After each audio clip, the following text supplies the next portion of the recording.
I realize that when people are flailing, when they're not at their best, they oftentimes distance themselves from people who they feel are doing better than them. And it's because they're threatened by these people. It's because they know that these people will force them to measure up and will force them to level up.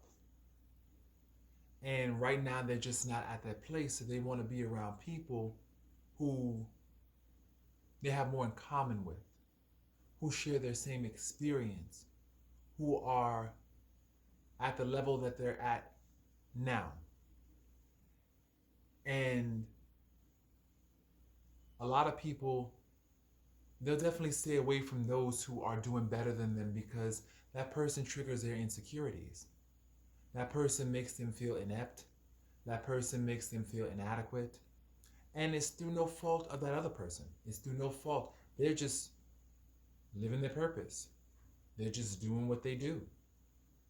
But I realize that when you are living your purpose and you're living your dream and other people are not, they avoid you because they don't always want to have a constant reminder of what they're not doing right or what they're not doing at all. A lot of times people feel like trash when they're flailing. They feel bad about themselves, and so they want to be around people that mirror that. They want to be around people who are self-destructive. They want to be around people who are ghetto and uncouth and just straight vile gutter snipes straight up out the hood, as Jan Levanzan says. They like to be around that element because that element matches what they're feeling inside. They can't handle somebody who is a go-getter, a winner. Because a lot of people, when they're not winning, they're jealous, they're envious. And rather than project that onto other people, they just avoid the person. They just avoid them. And this could be your friends. You have, like, I bet you right now, you have friends out there that have avoided you, have distanced themselves from you because you are winning right now. Right now is your winning season. And you'll start to realize that when the calls and the texts and the likes become infrequent, few and far between, you start to realize that when you do connect with that person, they just seem to be distracted. They seem to be off in la la land, or they seem not to really connect with you the way they once did. It's because a lot of the times people are threatened by your success.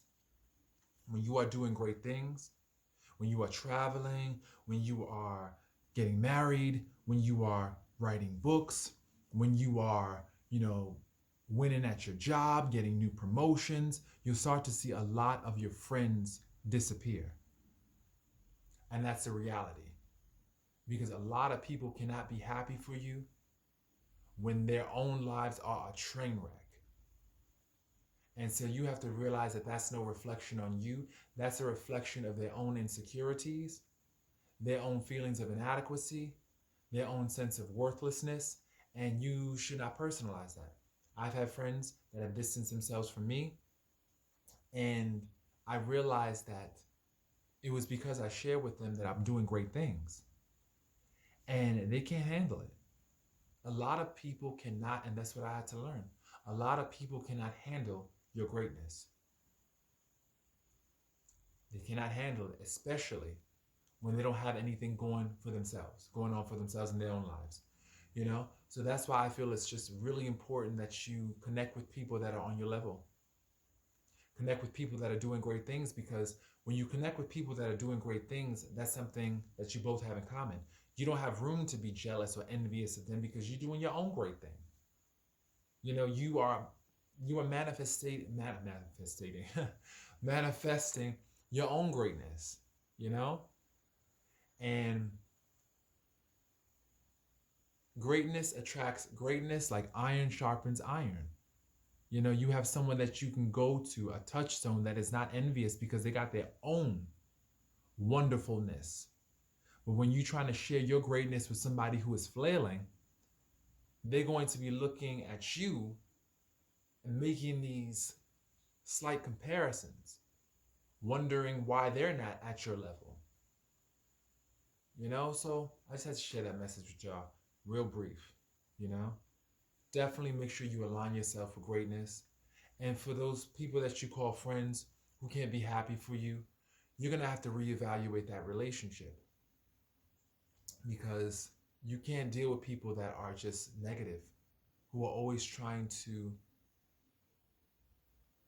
anchor your spirit because they have no spirit of their own, you know? So just pay attention, take mental notes, and then act accordingly. This is Lewis Speaks 2020, wishing everybody a wonderful day.